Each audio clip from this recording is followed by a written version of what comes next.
Selamat datang di Lead Up by Lestari. Lestari adalah inisiatif yang bertujuan untuk mengakselerasi inovasi di Indonesia. Dan kami juga bagian dari Pijar Foundation. Di podcast kali ini, kita akan membahas topik-topik seputar inovasi yang dapat menginspirasi dan memotivasi generasi inovator di Indonesia. Bagi kamu yang telah membangun startup, kami juga telah membuka registrasi untuk dapat teman-teman bergabung dalam program Akselerator Lestari. Bisa cek di website ya, di mana kamu akan mendapatkan akses kepada mentor-mentor yang berpengalaman di bidangnya juga. Dan kamu dapat mendapatkan kesempatan untuk mengimplementasikan produk kamu di partner bisnis kami. Selain itu, kamu juga mendapatkan kesempatan untuk pendanaan startup, so jangan ragu untuk cek di website kami www.futurelestari.com. Saya Bulan, selaku External Relation Associate di Lestari, sekaligus berlaku sebagai moderator di Lead Up episode kali ini. Episode kali ini kita akan bicara tentang era IoT di Indonesia khususnya. Kenapa sih sampai ada harus eranya sendiri, ataupun siapa aja sih orang-orang yang sekarang peduli terhadap IoT khususnya di Indonesia. Kesempatan kali ini kita akan berbicara dengan finalis dari 10 startup terpilih pada saat election di PLN Elevation. Saya sih bisa kasih clue sedikit. Ada Amtis, ada Automa, ada Aba Robotik. Tapi siapa ya yang akan mewakili untuk obrolan kali ini dan bisa ngejelaskan apa aja sih yang mereka lakukan hingga akhirnya mereka peduli tentang IoT itu sendiri. So, tanpa panjang lebar, saya akan welcome perwakilan dari mereka bertiga. Pertama, ada Mbak Pungki dari Amtis. Halo, Mbak. Halo, selamat pagi. Yang kedua, ada Mas Yumir dari Automa. Halo, Mas. Halo. Oke. Yang ketiga, ada Mas Abe dari Aba Robotik. Halo, Mas. Halo, Mbak Bulan. Sip. Selamat pagi semuanya. Semuanya udah hadir nih, teman-teman. Jadi, kita coba kenalan terlebih dahulu. Kita coba introduction, siapa mereka, kenapa mereka fokus dengan IoT itu sendiri. Mungkin kita akan pertama kali coba dengan Automa nih. Boleh dong, Mas Yumir. Automa itu apa sih? Terus kenapa Automa interest banget terhadap IoT di Indonesia khususnya? Boleh Mas Yumir? Oke. Ya, terima kasih Mbak Bulan kesempatannya. Automa itu sebetulnya kalau dari background foundersnya, kenapa sih kita milihnya IoT? Kebetulan tiga-tiganya kita engineer, dua dari kami, saya sendiri dari teknik mesin.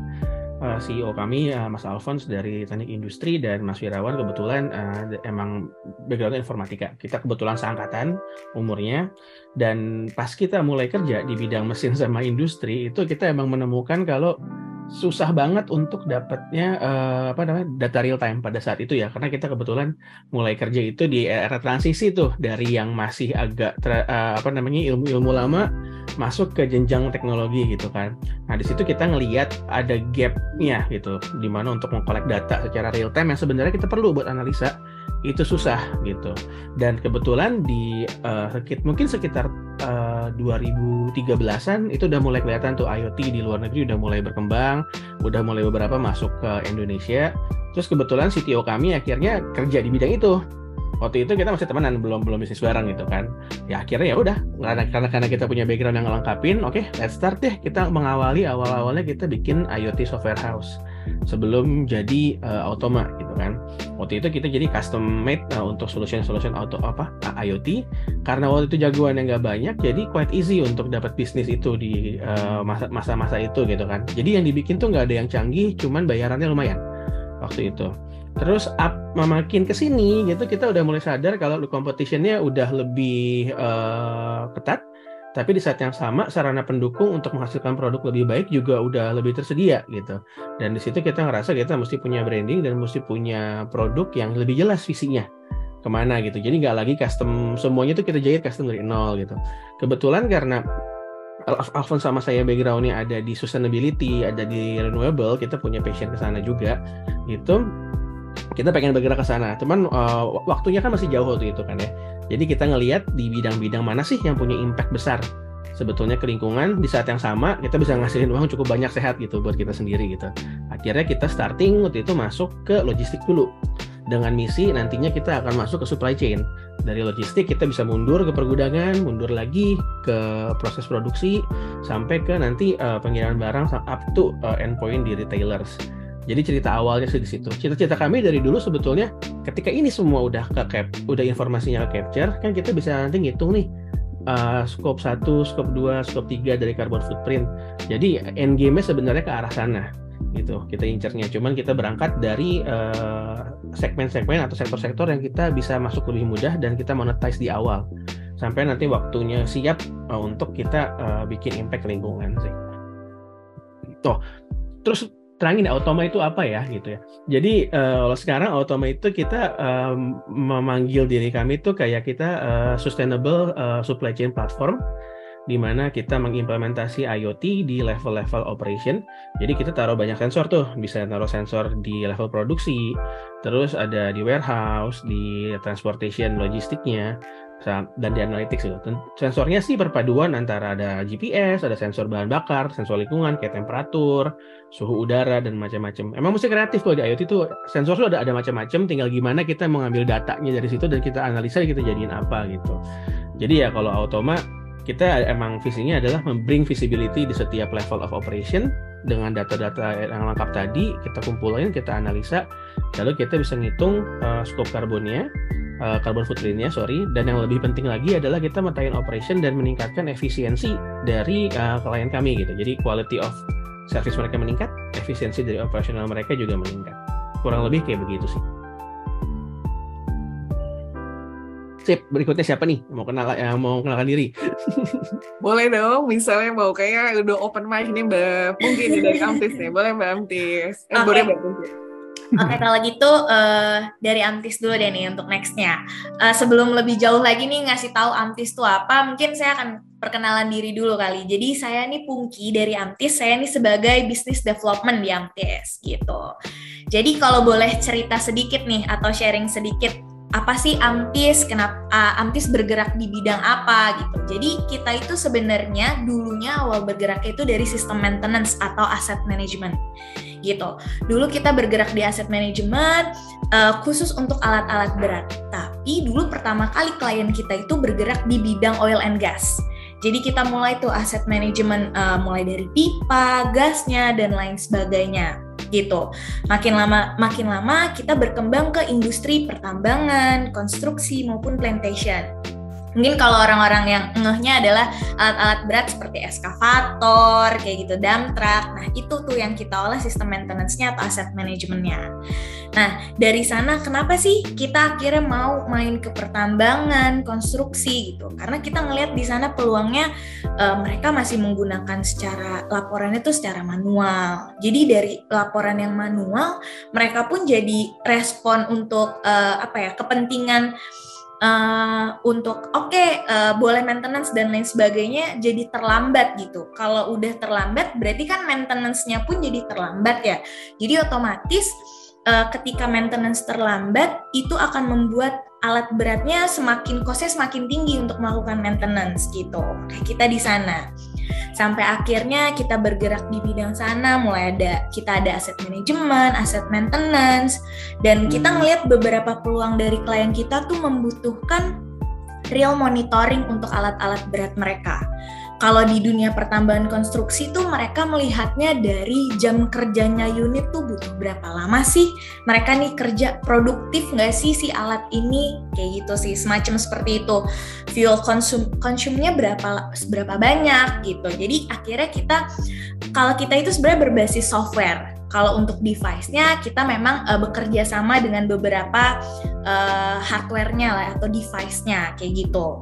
Nah, jadi dari situ baru tuh, oh ternyata banyak ya klien kita yang butuh untuk memonitoring alat berat mereka nih tanpa melakukan sistem maintenance dan lainnya, karena mereka cuma butuh berapa lama mereka bekerja unitnya, terus fuel yang digunain berapa, mantau rute dari si alat beratnya kayak gitu. Nah, itu mereka butuh itu gitu. Makanya akhirnya kita dari Amtis support IoT device memang khusus untuk di alat-alat berat gitu. Mulai jadi yang membaca.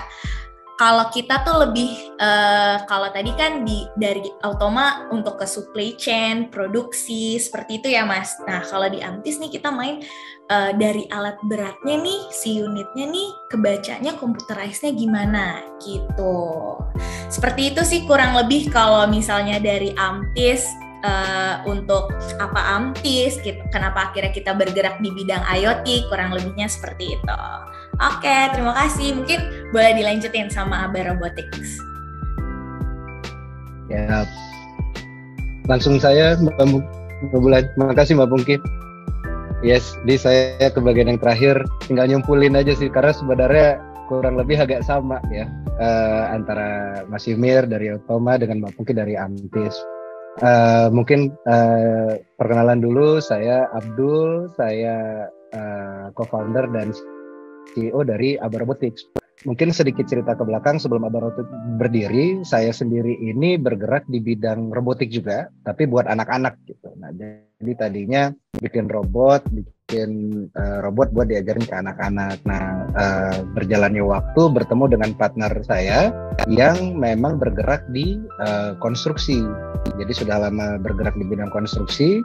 Nah, lalu ditanya, bisa nggak nih kita bikin robot ada di Indonesia gitu, tapi di bidang konstruksi gitu. Nah, yang tadinya saya sibuk menyemangati anak-anak untuk membuat robot, nah sekarang jadi langsung dibuktikan sendiri gitu, harus bisa membuktikan bahwa ternyata Indonesia bisa punya solusi di bidang robotika sendiri, terutama di bidang konstruksi kami memulainya. Maka dari situ kita juga bertemu dengan CTO dan co-foundernya kami juga, ada Mas Sataka di situ. Nah, kita mulai bikin eskavator otonomus. Jadi eskavator yang bisa berjalan sendiri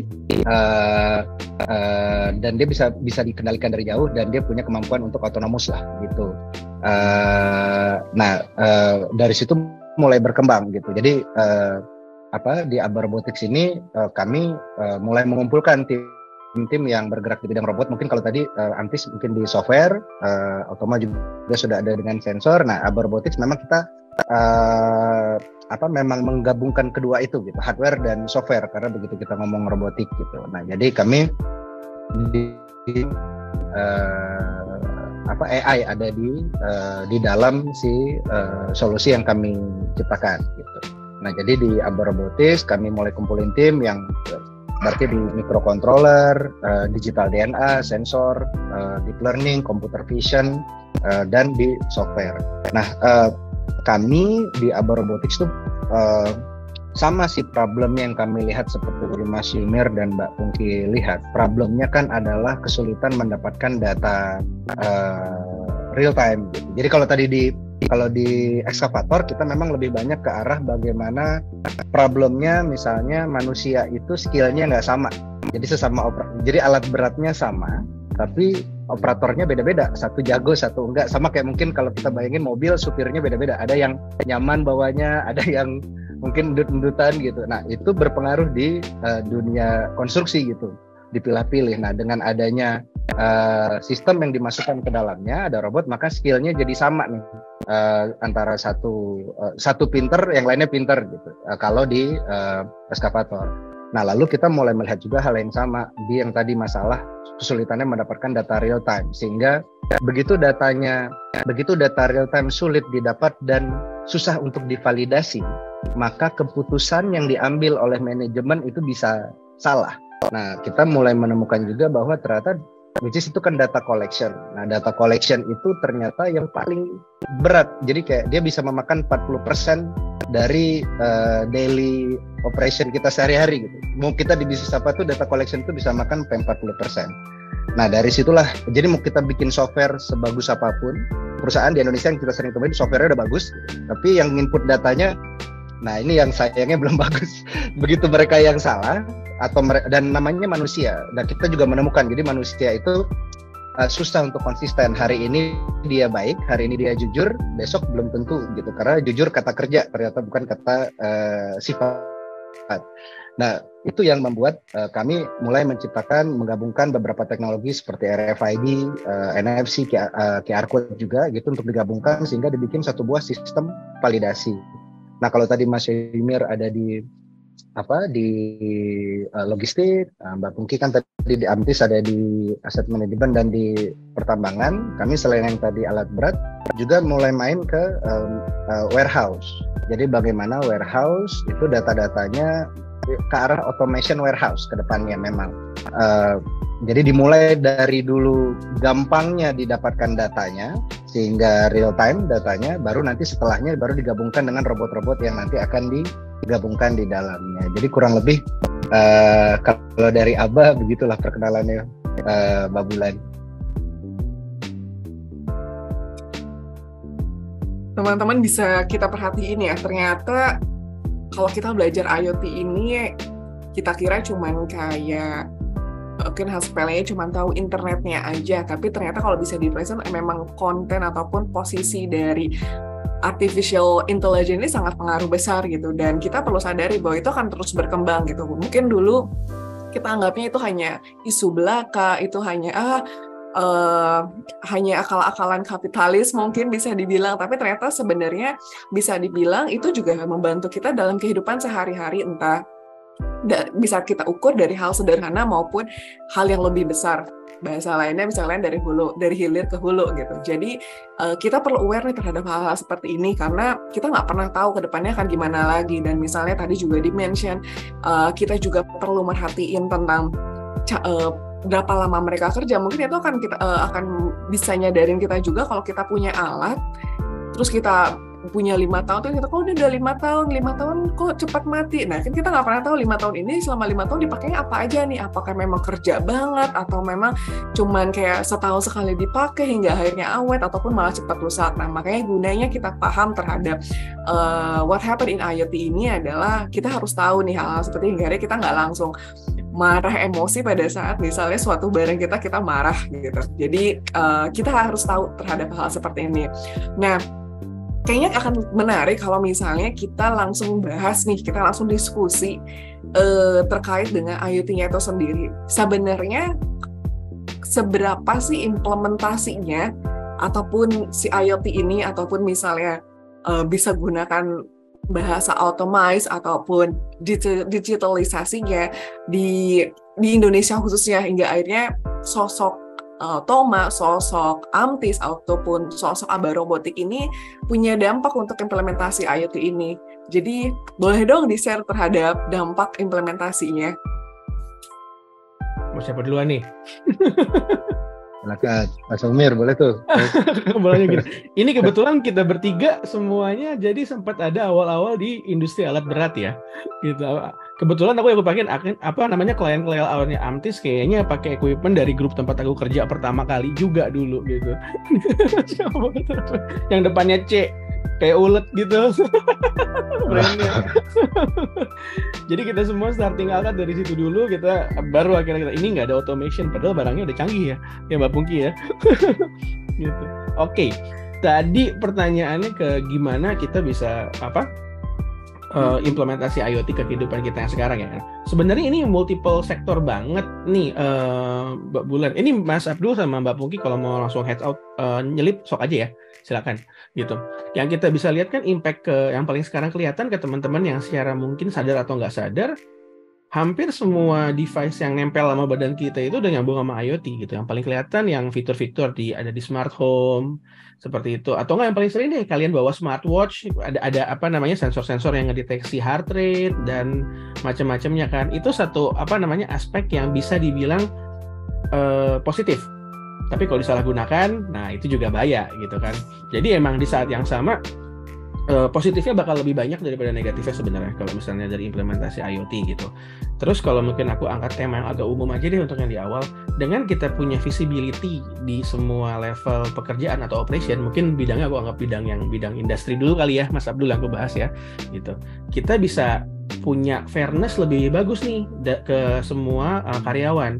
Jadi untuk ngitung performance atau KPI dari karyawan udah kelihatan semuanya dari sensor. Jadi mereka udah kerja berapa lama, productivity-nya berapa lama. Kalau kayak misalnya supir, kan gampang tuh deteksi dia bener nggak istirahat yang mana, banyak tidur di tengah jalan kah, gitu kan. Terus total dia di jalan tuh udah berapa jam, ngelanggar nggak peraturan pemerintah untuk berapa lama dia nyetir, kayak gitu. Jadi KPI-nya mereka bakal bisa hitung lebih fair. Nah, terus ini juga ada hal yang dulu orang anggap negatif ketika pertama kali menerima implementasi IoT di banyak industri adalah pertama mereka takut lapangan kerjanya hilang. Gitu, karena ntar semua automation saya nggak ada kerjaan lagi gitu. Nah padahal kerjaan manusia yang paling penting itu kan analisa, pikir dari situnya kan. Jadi late yang di othernya teknologi yang ngebantu gitu kan. Jadi sebenarnya bisa shifting fokus dari tenaga kerjanya gitu, dimana expertise mereka bisa dipakai di analisa dan making decision gitu. Terus yang kedua, maling-maling banyak ketangkep nih dengan adanya IoT. Nggak di industri alat berat, nggak di industri logistik, di industri pergudangan. Nah, di saat yang sama, bisnis juga kan kadang-kadang udah memperhitungkan ya kalau di operasi mereka tuh ada maling gitu. Dan seringkali ketika udah dengan adanya IoT, di mana operasional mereka lebih kelihatan gitu, karyawannya dengan sendirinya akan lebih berbuat jujur, bukan kata-kata karena Mas Abdul tadi bilang kata kerja gitu kan. Nah, ini juga kita harus nge-push ke si pengusaha untuk meningkatin kesejahteraan mereka. Jadi kan sekarang mereka udah nggak khawatir lagi nih. Oh, karyawanku semuanya udah jujur gitu kan. Udah nggak ada kayak seujon ada barangku dicorong nggak ya? Mereka korupsi apa nggak ya gitu kan. Nah sekarang udah nggak ada. Jadi mereka bisa memperhitungkan CNB yang lebih fair gitu loh buat karyawan gitu. Jadi kalau di industri I think ini salah satu positive traits-nya gitu ya. Di smart city, itu huge banget. Tapi akan sangat tergantung kebijakan pemerintah untuk gimana implementasinya. Teknologi is one thing, tapi yang susah adalah kebijakan gitu. Coba Mbak Pungki, Mas Abdul silahkan. Aku cukup kayaknya. Aku setuju banget sama Mas Yumir. Mungkin kalau kita bisa lihat, biasa yang sering kalau saya kita biasa bilang, yang sering saya biasa analogikan adalah gini misalnya. Kalau misalnya saya ambil duit di ATM, saya ambil 1 juta deh gitu. Lalu saya bilang nih sama Mas Yumir, Mbak Bulan, sama Mbak Pungki, wah masa abis saya ngambil 1 juta, masa yang keluar duitnya 900.000 ya? Setelah saya hitung 900.000. Ini saya tanya deh sama teman-teman gitu. Percaya nggak sama saya gitu? Begitu saya bilang saya terimanya 900.000. Biasanya respon salah hitung kali. Coba dihitung ulang lagi, jatuh kali. Kenapa? Karena kita sudah sangat percaya dengan data yang dikeluarkan oleh ATM. Kita percaya uangnya nggak salah. Kita percaya dia nggak salah ngitung. Mungkin kalau manusia dari teller bisa jadi saya lebih yakin. Jadi kalau misalnya saya dari teller, wah tadi tellernya nggak ngasih, kurang nih ngasihnya, kurang, itu masih bisa. Mungkin tellernya tadi ini kali selip-selip tangannya. Tapi begitu robot atau begitu sistem, kita lebih percaya. Nah, jadi tadi artinya kan akuntabilitasnya tinggi sekali yang tadi Mas Yumir bilang. Kita jadi percaya dengan data yang kita miliki, datanya valid, sehingga yang tadi high management, high level itu jadi percaya terhadap data yang ada. Kalau misalnya kita bicara warehouse misalnya, stok barang ada berapa? Ada 10.000 misalnya. Percaya kita memang benar barangnya 10.000. Kalau sekarang misalnya ada 10.000, tahu dari mana? Oh, kata karyawan saya. Kenapa? Karena karyawan saya yang ngitung. Iya, kalau dia benar ngitung. Kalau dia nggak benar ngitung, nah masih ada begitu. Wah, tadi kemarin tuh dia suka bohong. Bisa jadi yang sekarang dia bohong. Nah, jadi ada keraguan-keraguan terhadap data yang masuk. Jadi memang tadi begitu data sudah pasti, maka kedepannya jadi gampang. Kalau tadi kita ngomong AI butuh data buat dia belajar gitu. Nah, datanya valid nggak?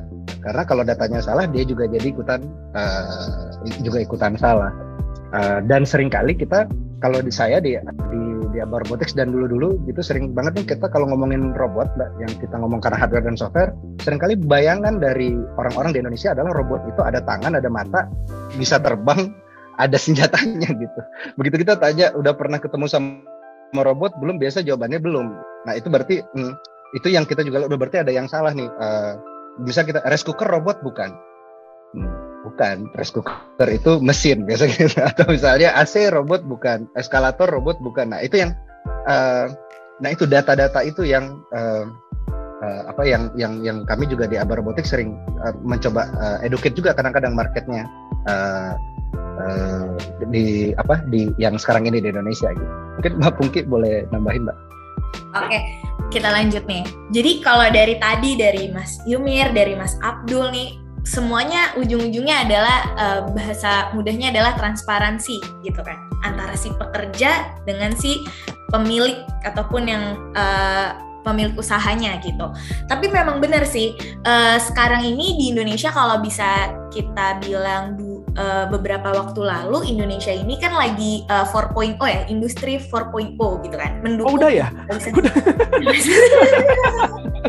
Lagi maksudnya ini tuh lagi campaign-nya, lagi gembor-gembor. In progress. Lagi 4.0 untuk digitalisasi gitu kan. Tapi kalau balik lagi nih, kalau pengalaman di Antis gitu ya, banyak sih mereka tuh yang maunya real time dan segala macam, tapi mereka masih belum mengetahui sebenarnya IoT device tuh fungsinya untuk apa, real time-nya tuh saya bisa dapat data apa aja. Mereka tuh masih belum paham gitu gimana cara ngontrolnya dan lain sebagainya gitu. Tapi isu yang paling utama adalah yaitu tadi mereka nggak percaya dengan si pengendara eskavatornya dan lain sebagainya gitu. Karena apa? Bisa aja dia mungkin nyalain unitnya, tapi mereka nggak kerja, mereka cuma ngadem doang di dalam unitnya. Itu bisa, hal-hal itu sering terjadi gitu. Makanya si industri ini tuh pengen beralih ke IoT, menggunakan IoT supaya mereka tahu nih operator kita nih beneran bekerja nggak sih gitu, apa mereka cuman ngadem doang dan lain sebagainya gitu. Karena kan kalau di luar sekarang pun unit-unit alat berat pun sekarang udah ada computerized-nya sebenarnya gitu kan. Cuman memang mereka nih belum mengerti atau belum paham mungkin mengolah datanya gitu. Makanya kita hadir nih untuk kita pasang tambah sensor lagi gitu. Terus juga untuk membantu mereka menganalisis data mereka juga, narik data mereka juga. Jadi istilahnya sebenarnya selain mereka membantu mereka untuk memonitoring, kita juga membantu mereka dalam hasil reporting dan segala macamnya. Gitu sih sebenarnya. Jadi lebih ujung-ujungnya balik lagi, lebih efisiensi dan lebih produktif lagi untuk alat maupun orangnya yang bekerja. Gitu sih Mbak Bulan kurang lebih kalau tambahan dari Hamties. Bisa ditangkap kalau misalnya bisa dengan bahasa implementasi itu berarti kita bisa lihat ada 3 poin, entah akuntabilitas atau trust, efisiensi sama produktifnya. Jadi itu yang akan ngebantu kita buat daily activity, entah maksudnya daily activity as a person ataupun daily activity as a company ataupun punya bisnis yang emang cukup besar. Jadi bisa dilihat ya implementasinya itu memang benar dari hulu ke hilir itu udah ada teman-teman. Jadi kita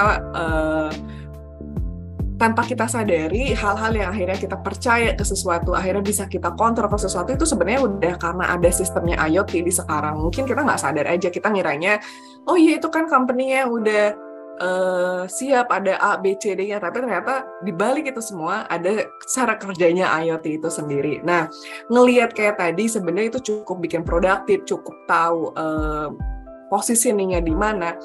Kalau misalnya dilihat dari segi kontribusi ke lingkungan, apakah itu jadi ramah lingkungan? Apakah ada, misalnya, apakah itu kayak mungkin kalau mesin bisa kelihatan nanti ada gas CO2-nya, ada pembakaran yang akhirnya merusak lingkungan. Nah, kalau misalnya IoT ini, kita bisa lihat dampak ataupun ramah lingkungannya dari mana ya? Ataupun ada nggak sih sisi negatif yang perlu kita khawatirin juga gitu? Atau majority kita sekarang kontrol untuk hal yang yuk bikin ramah lingkungan biar semuanya tetap di jalur yang kita dukung keadaan lingkungan kita baik-baik aja. Iya. Ya. Kalau yang udah pasti sih Mbak, kalau misalnya sudah seluruh data sudah digital, udah pasti paperless ya. Itu paperless walaupun seringnya less paper jadinya, bukan paperless ya. Nah ini makanya kita tanya 4.0 tapi kita masih fotokopi KTP. Itu benar sih. Jadi itu pangkat tertinggi apa kasta tertinggi dari semua bisnis proses di Indonesia tuh. Iya, saat KTP sudah perlu difotokopi ya. Padahal kita udah iktp dan lain sebagainya, tapi kita perlu fotokopi KTP, KK dan lain sebagainya. Iya, dan ya itu KTP kasus yang lucu gitu, karena sebenarnya KTP itu sendiri sudah kan sebenarnya teknologi sudah NFC, datanya sudah bisa ditarik gitu. Jadi sebenarnya sudah, dan yang lucu sebenarnya ada beberapa sih, saya sudah ada menemukan beberapa yang menggunakan KTP untuk di scale up lebih tinggi, tapi sayangnya bukan pemerintah yang melakukan, tapi swasta. Kalau pemerintah yang initiate, wah saya rasa akan jauh lebih ini gitu impact-nya. Ya mungkin itu sih Mbak, kalau ke green sih udah pasti itu ya tadi pengurangan kertas, pengurangan dari sisi bahan bakar mungkin karena tadi di-manage secara bagus, di-maintain secara bagus sehingga tidak berlebihan dan kita bisa tahu dia mungkin jadi lebih boros atau tidak gitu. Gimana Mbak? Silakan yang lain. Nggak mungkin dulu deh. Mungkin Boleh. nanti aku untuk terakhir.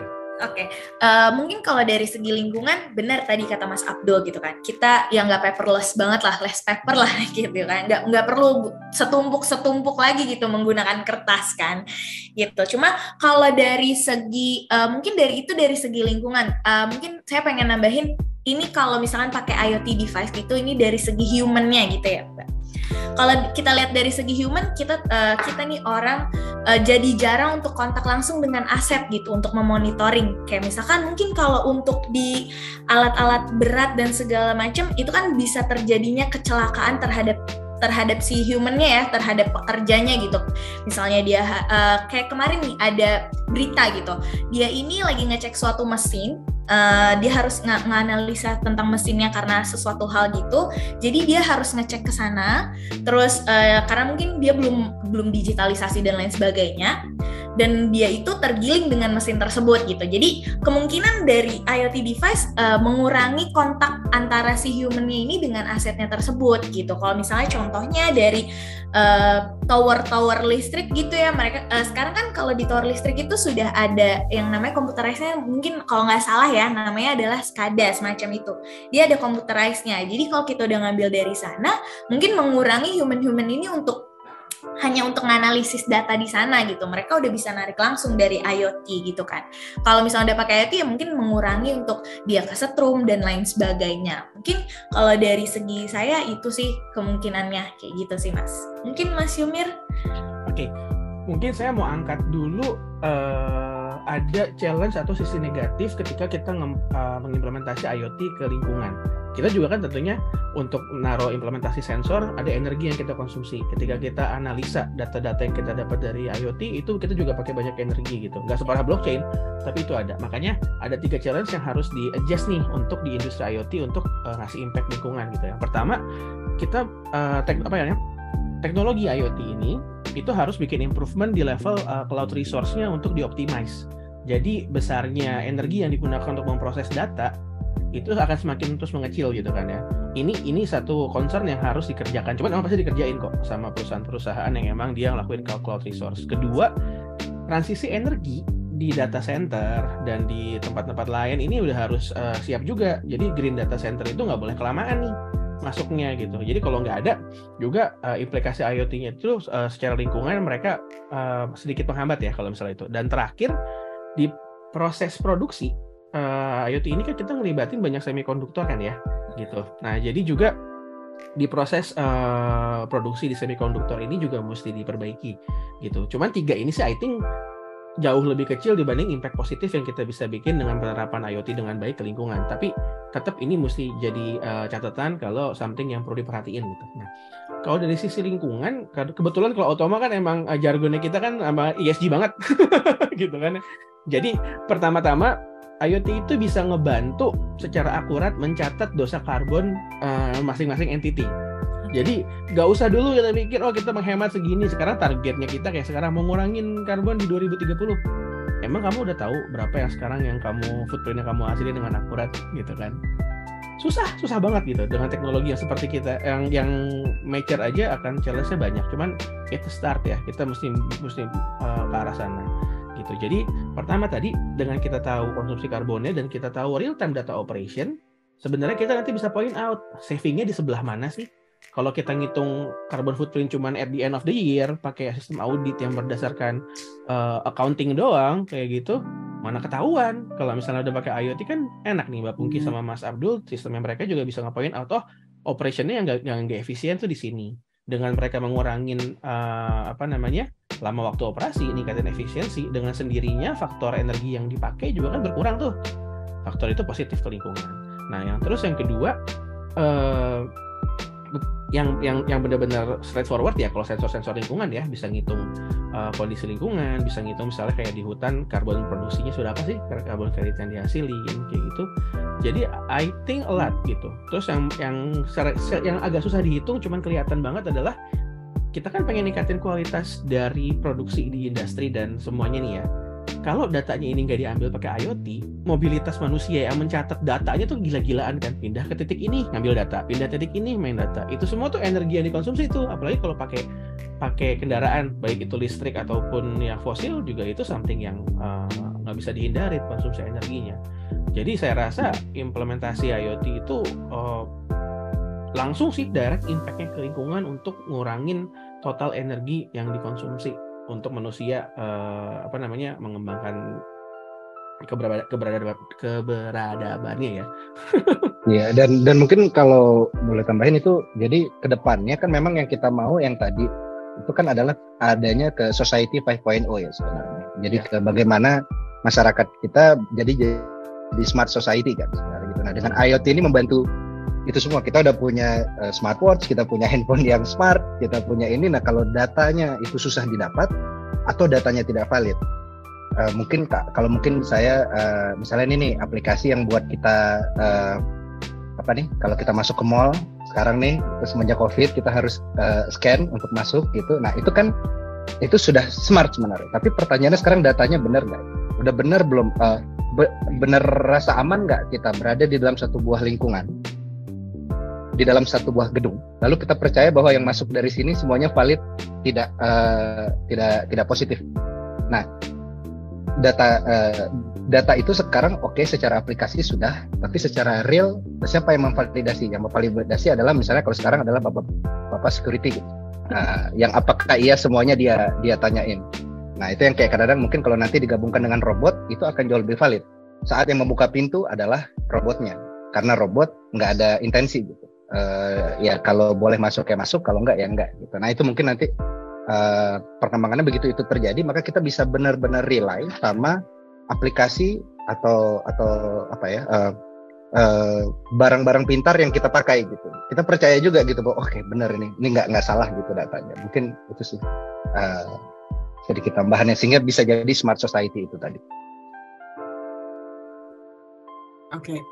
Kalau misalnya bisa dilihat kayak gitu, cukup menarik adalah pada saat kalau dari tadi Aba Robotik, berarti dengan ada bantuan robot sebenarnya itu mengotomatis kan. Jadi kayak misalnya emang ya udah ke screening, udah done, bisa masuk. Kalau istilahnya dalam artian ya artificial intelligence yang akhirnya gerak gitu untuk membantu memvalidasi dari hasil data kepada sebuah mesin gitu. Nah, itu menarik, dan kita juga sedikit bahas tentang masalah validasi data yang akhirnya kita punya.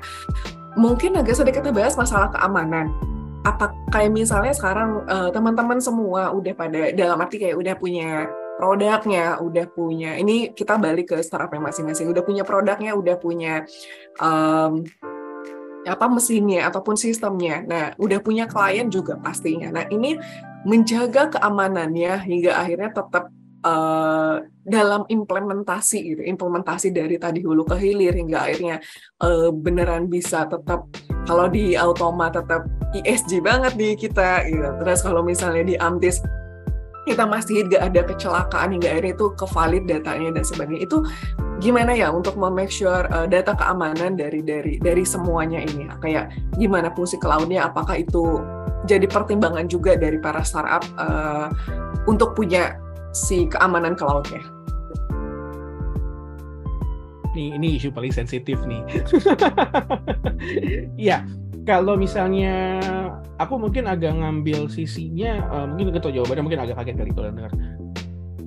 Kita akan selalu berusaha untuk bikin ini suatu sistemnya tentunya aman, Mbak Bulan, teman-teman. Tapi apakah ditanya kalau apakah Automa udah aman, apa rawan dicolong apa enggak? Ya jawabannya rawan. Karena satu hal yang kita harus selalu perbaiki adalah secara berkala kita akan melakukan improvement di bidang keamanan gitu ya. Cuman jangan lupa juga banyak juga di luar sana yang lebih pinter secara berkala mereka ngembangin caranya terobos sistem yang udah ada.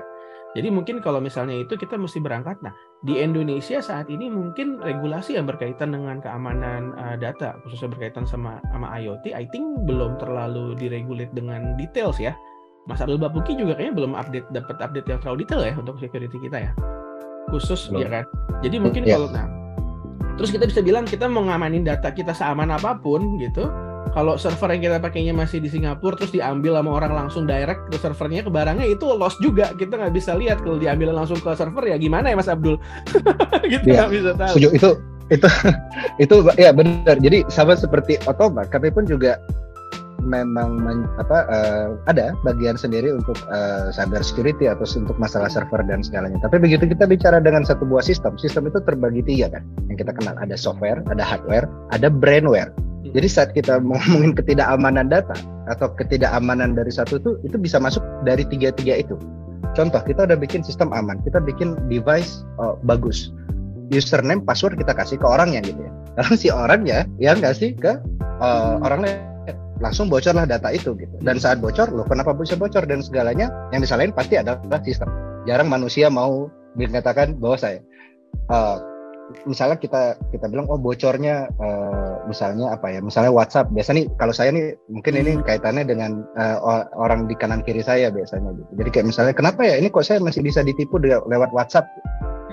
Misalnya ada link atau apa. Nah itu seringkali tuh kadang kita butuh educate juga gitu brainware-nya gitu bahwa bagaimana satu buah aplikasi bekerja sehingga datanya bisa diproses itu juga kadang-kadang jadi maksud saya bukan hanya IoT-nya, keamanan dari sisi IoT-nya tapi juga proteksi dari sisi bagaimana penggunanya mengerti sehingga data ini bisa kadang-kadang soalnya kalau data bocor kadang-kadang saya tanya emang kalau bocor emang kenapa gitu kayak sepenting apa data yang bocor, tapi lebih penting sebenarnya apakah Anda tahu bocornya dari mana atau tidak sih.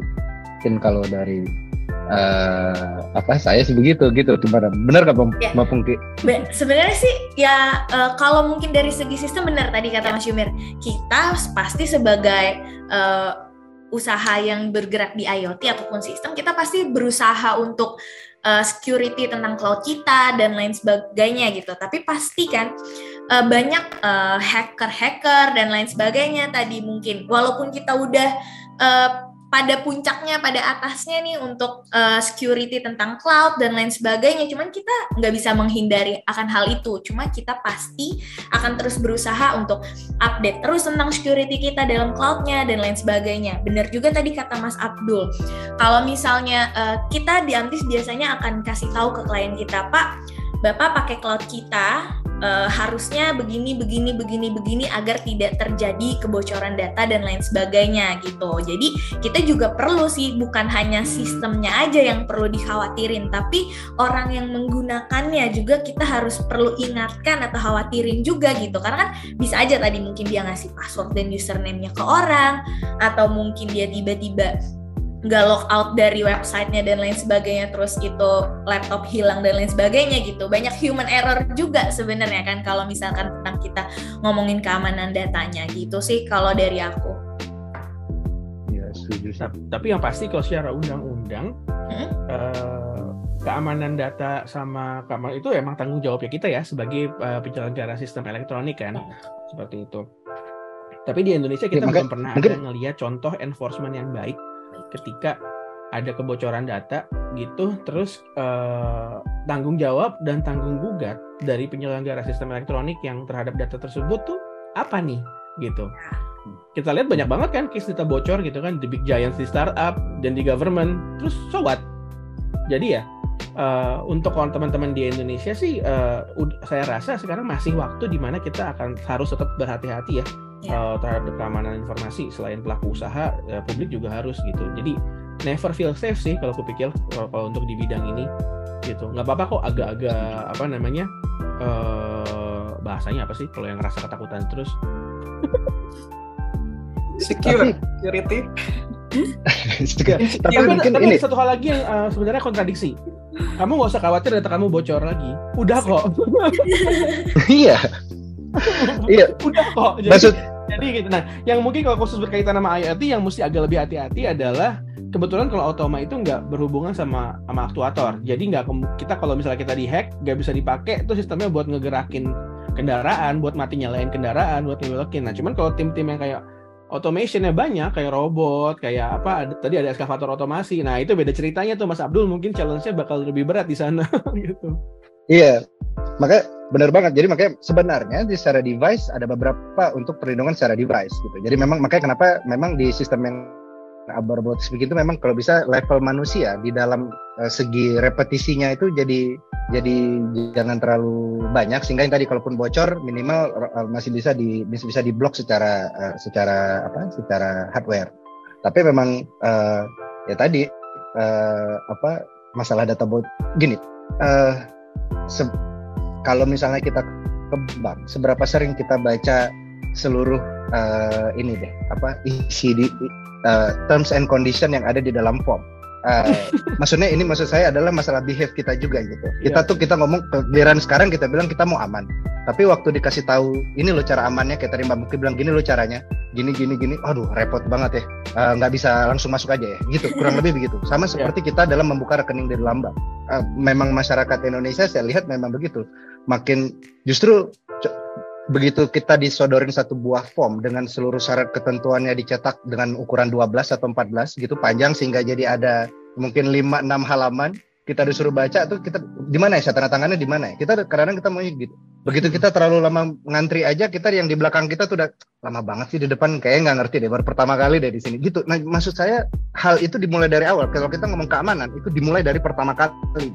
Bukan pada saat bocornya baru diomongin aman atau tidaknya gitu. Jadi memang agak sedikit kompleks karena memang dia ya tadi hulu ke hilir gitu. Kalau kita ngomongin masalah keamanan gitu.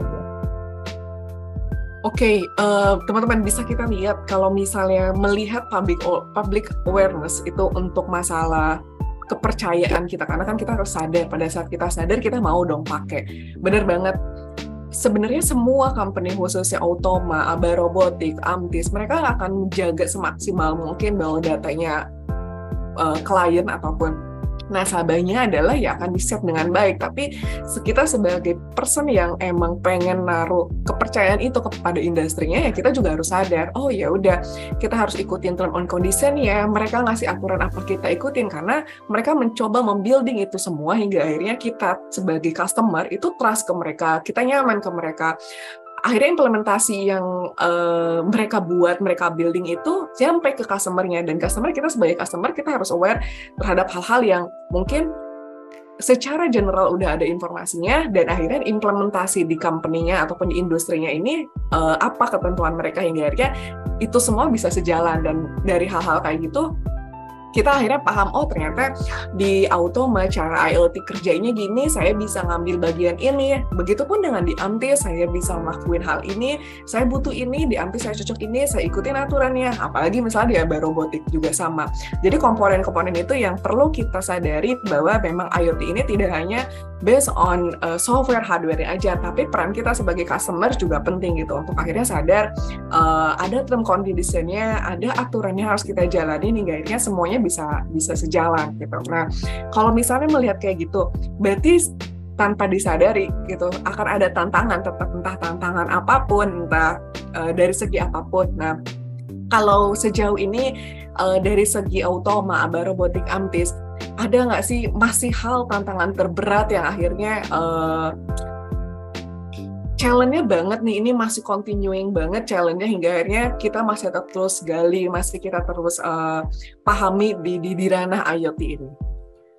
Oke, boleh saya dulu ya? Boleh. Silakan, Mbak. Mungkin kalau ditanya tantangan, kalau dari segi pertambangan, balik lagi ya ke industri itu gitu. Dari Amtis, dari matanya Amtis lah, tantangan kita ini kan IoT, Internet of Things. Tantangannya untuk saat ini ya adalah di internet. Karena tidak semua industri pertambangan dan lain-lain itu support adanya internet gitu. Ya dong, kita Internet of Things, tapi belum tentu semua misal klien kita butuhnya di tempat A, tapi di tempat A itu belum support untuk internet gitu. Jadi dari Amdi sendiri sih kita berharapnya untuk kedepannya lah kita di semua sampai ke pelosok-pelosok mungkin dan lain sebagainya, itu sangat PR sih memang untuk menyediakan internet dan lain sebagainya. Jadi kalau untuk ditanya tantangannya adalah ya tantangannya melalui internet. Oke, kalau misalnya mereka sekarang internet tuh udah pasti ada sinyal yang 2G, 3G, 4G, bahkan sekarang mau ada 5G gitu. Jadi mungkin ada beberapa daerah yang nggak support dengan 4G, 5G gitu kan. Mungkin hanya 2G. Jadi tantangannya adalah ketika orang pengennya real time, ketika klien kita pengennya real time, tapi internetnya tidak terlalu support, ya jatuhnya datanya jadi tidak terlalu real time. Tidak detik itu juga akan sampai, mungkin akan delay beberapa detik atau beberapa menit gitu. Ya pasti tantangan utama dari semua pemilik usaha IoT device adalah untuk internetnya. Mungkin itu sih dari Amtis. Mungkin kalau dari Automa atau Aba Robotics gimana? Persis. Tantangan paling besar itu emang di connectivity ya gitu. Nah terus tadi kalau misalnya let's say mungkin case-nya Amtis kan clear di daerah terpencil, GSM-nya nggak ada gitu kan ya. Nah terus kita kan berarti bisa pakai LoRa nih ya. Nah permission-nya sampai sekarang belum selesai nih LoRa gitu dari regulator, jadi kita belum bisa implement juga gitu ya. Jadi ya semoga beruntung Amtis kalau Automa udah berusaha pengen ke kota gitu. Walaupun Mas misalkan orangnya mau LoRa dan lain sebagainya, pasti invest untuk awalnya itu besar banget. Iya. Yes. Betul. Karena investmentnya kita kan cost-nya per titik ya. Cost-nya itu per titik gitu kan. Terus challenge besarnya lagi, kadang-kadang menerapkan sebagian kecil dari real time monitoring itu nggak bisa diterapin, value-nya kita nggak bisa dapat gitu, benefitnya nggak dapat. Jadi di beberapa case atau nggak banyak sekali case yang harus semua atau nggak sama sekali gitu. Jadi sekarang masih banyak case-case kayak gitu. Nggak tahu nih teman-teman Mbak Pungki, Mas Abdul nemu yang kayak gitu juga nggak? Iya, pastinya. Saya pasti itu problem utamanya. Mungkin kalau di ABA karena kami berkaitan juga sama hardware, problem utamanya berikutnya adalah migrasinya. Jadi migrasi dari sistem yang sekarang misalnya fully software, lalu dengan ditambahkan berikutnya adanya hardware di dalamnya. Misalnya contohnya kami di sini menggunakan RFID, misalnya stiker. Nah, RFID stiker itu kan harus ditempelkan, misalnya di bisnis warehouse misalnya. Maka di setiap seluruh barangnya, kalau kita mau valid datanya, maka harus ditempel. Nah, ini migrasi pertamanya ini yang susah, karena kadang-kadang SKU-nya kadang udah 100.000, 200.000, ini harus ditempel, ini satu-satu gitu. Iya, memang iya. Maka yang lama migrasinya. Kalau di sisi Aba Robotics sama yang berikutnya memang gini, kami di Aba Robotics ada satu solusi untuk manajemen people gitu. Jadi orang bisa diketahui di mana keberadaannya dengan dari ID card-nya. Nah itu begitu itu dipasang, begitu itu dijalan selama 1 bulan, respon yang didapat dari karyawan, dan ini kita dapat adalah dari bagian kepegawaiannya adalah ini kayaknya agak sulit nih. Kenapa? Karena karyawan merasa diawasi gitu. Di mana sebenarnya sistem itu adalah untuk mengawasi karyawan gitu. Jadi migrasi, jadi nah itu kadang-kadang diblok, kadang-kadang mereka nggak mau pakai, kadang-kadang mereka jadi kayak mulai ada resistensi dari alasan ya. Dia langsung ada alasan yang banyak. Nah mungkin karena di sisi Aba Robotics bukan hanya yang tadi internet untuk pengiriman data, nah kami ini karena di hardware-nya ini gitu ada juga kendala di sisi situ. Tapi ya tadi dengan dukungan, makanya kalau kami mungkin tadi kalau Mas Yumir dari pemerintah, kalau dari kami untuk yang kami minta adalah dukungan dari high level manajemennya, karena high level yang kalau petingginya jelas maunya dan itu memang sudah keinginannya, biasanya bawahnya ya ikutlah apa kata atasnya. Tapi kadang-kadang begitu sebenarnya masih ragu-ragu dalam aplikasinya, nah itu yang kadang-kadang hal-hal resistensi itu juga jadi ikutan berpengaruh gitu. Betul sih Mas, kita juga ngelihat governance di level corporate ya. Tadi kan sebelumnya kita bahas kayak negara, sama kota, sama kayak gitu kan. Cuma di level corporate governance ini juga primary factor. Jadi kalau di case-nya Automa, yang leadership-nya lemah, nggak ada yang implementasinya sukses gitu loh. Sampai ke level target improvement yang kita ingin capai gitu kan. Kadang-kadang kita kalau ngelihat kayaknya governance-nya susah nih di corporate ini, better be kita mundur aja, jangan masuk. Kayak gitu. We need the money, cuman kalau misalnya terjadi bad story kan jelek juga kan buat kita gitu. Itu real case sih gitu. Terus kalau dari sisi hardware, teman-teman ada isu nggak? Kita kan emang terpapar sama masih banyak komponen-komponen impor ya, terutama untuk sensor-sensor yang berkualitas tinggi kayak gitu kan. Itu sempat kejadian nggak? Sempat nemu ada isu TKDN yang kita nggak bisa penuhin karena komponennya bagus itu semua impor gitu tuh. Even ketika kita nanti remanufacture di sini gitu ya, atau kita gabungin di sini gitu. Atau so far masih cukup Lenian nih ke teman-teman yang sekarang. Otomatis nemunya masih Lenian sebagian besar. Kalau dari Amtis sih karena sejauh ini juga istilahnya kita bekerja sama dengan beberapa vendor hardware gitu ya Mas. Sebenarnya kesulitannya adalah ketika klien mintanya data A, B, C, D, E gitu. Tapi kita belum menemukan benar-benar di hardware tuh yang bisa dapat A, B, C, D. Karena ada beberapa unit ataupun alat yang tidak bisa datanya kita tarik gitu. Nggak bisa apa nggak boleh? Nggak boleh sih lebih tepatnya.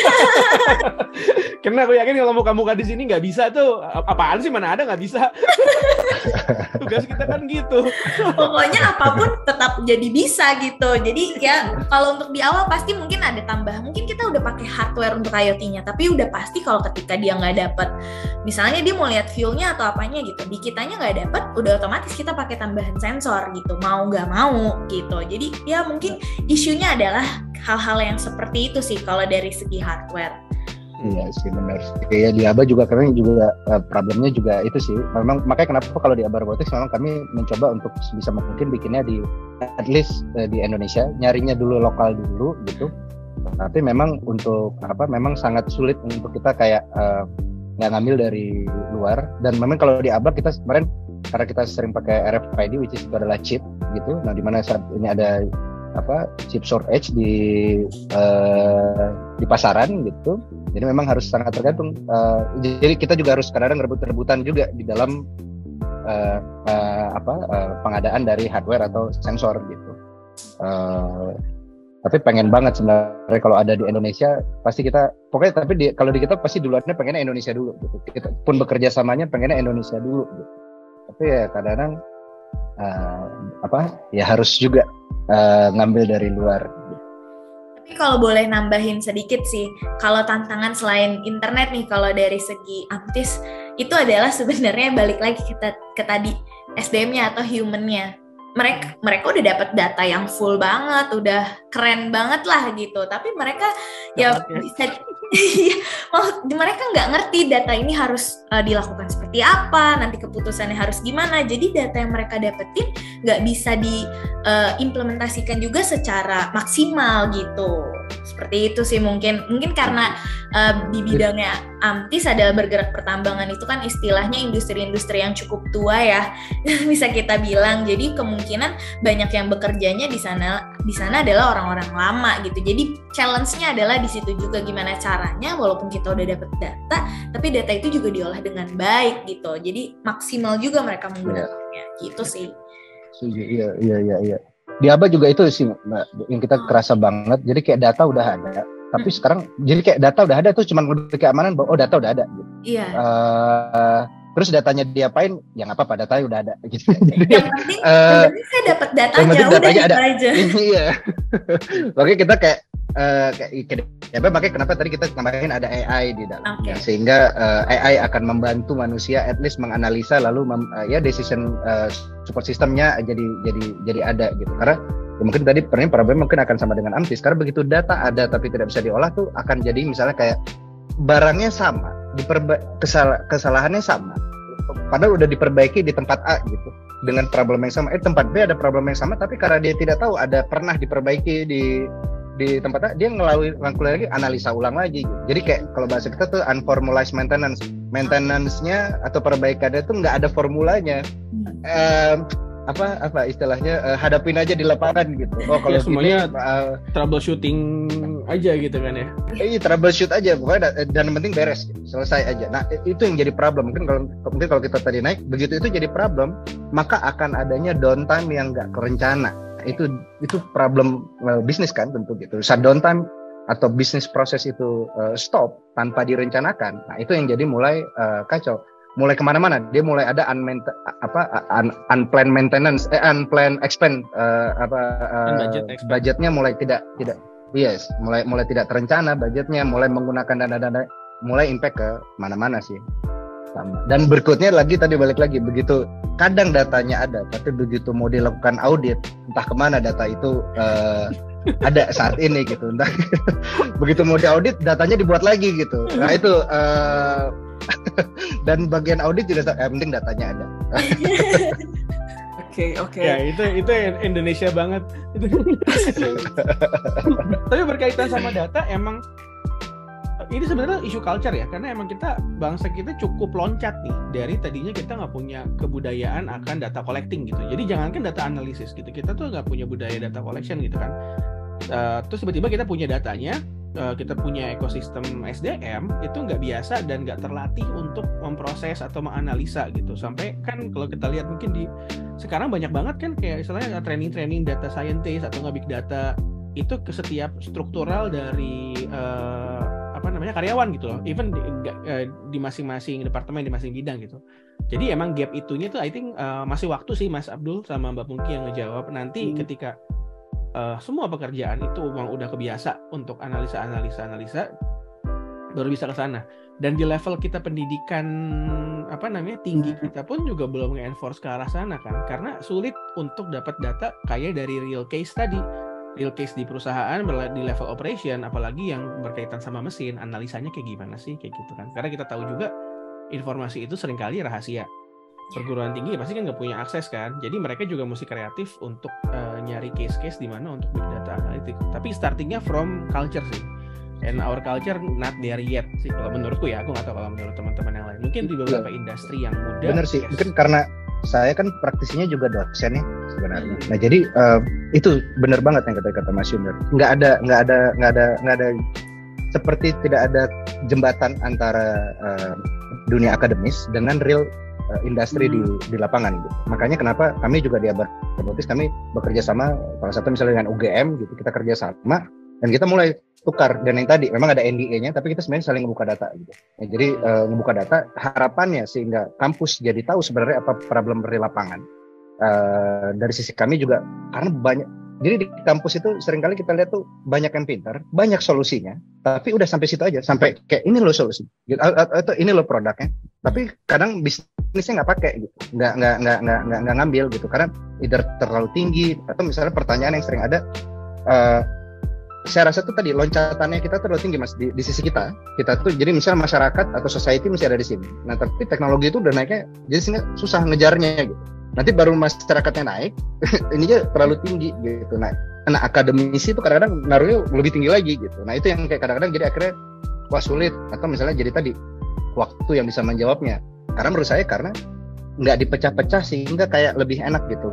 Bagaimana penerapannya nanti di lapangan. Oke.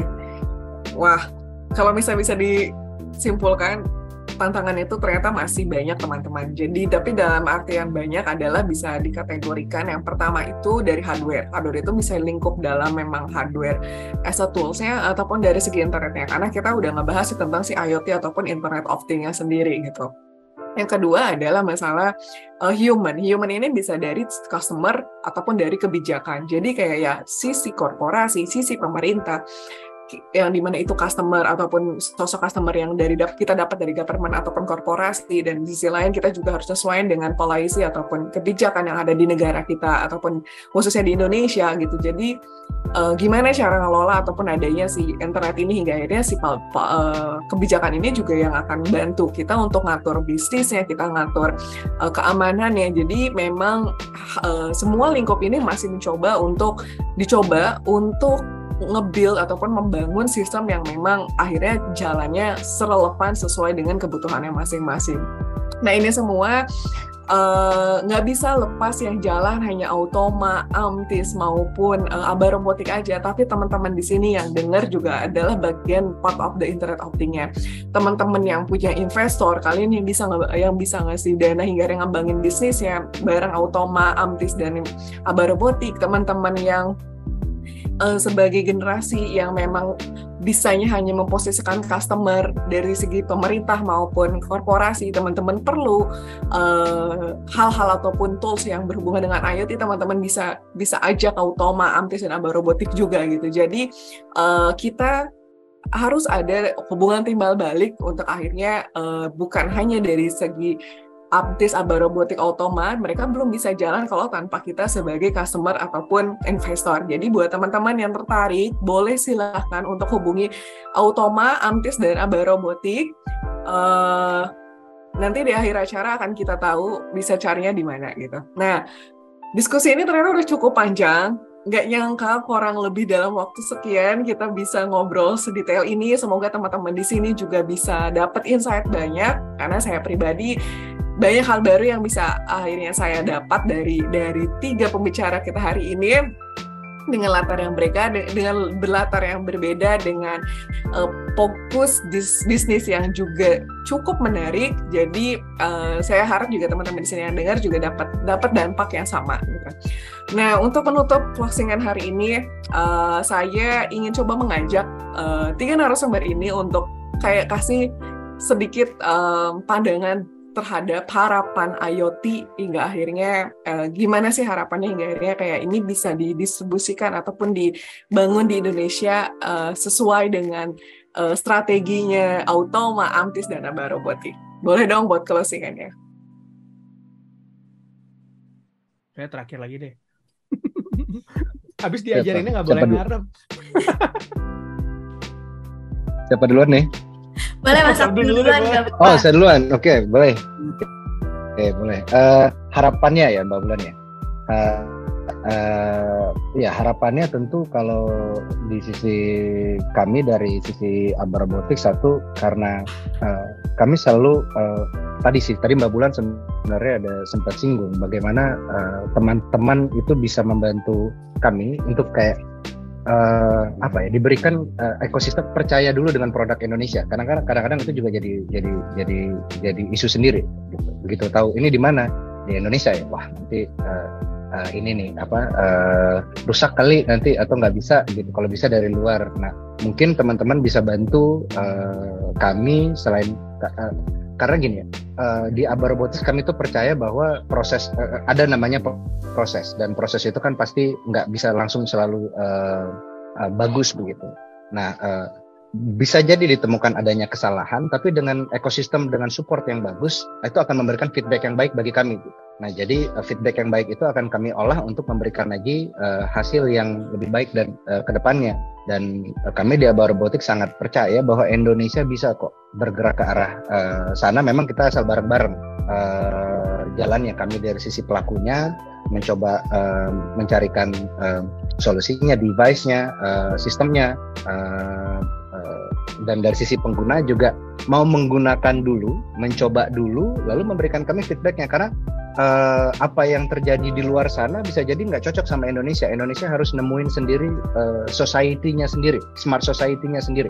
Bagaimana yang cocok dengan culture-nya kita, dengan polanya orang Indonesia, dan itu memang hanya bisa didapat dengan dicoba. Contohnya seperti ini sekarang nih, online ini dulu. Dulu saya ingat zaman dulu susah banget untuk saya bawa. Saya dulu sempat jualan video conference gitu ya. Dulu kita punya video, wah itu susah banget zaman sebelum COVID.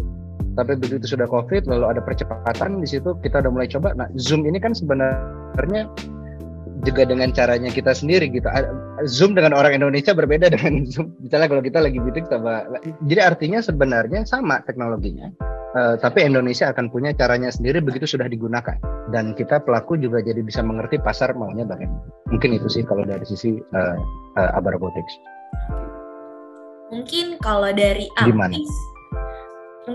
Amtis, kami tuh percaya bahwa yang tadi Mas Abdul bilang, adanya kepercayaan terlebih dahulu gitu. Jadi kita tuh percaya adanya word of mouth gitu. Jadi kekuatan dari mulut ke mulut gitu. Jadi kita nih startup atau mungkin pelaku usaha yang baru memulai, itu kita butuh tempat-tempat seperti ini gitu.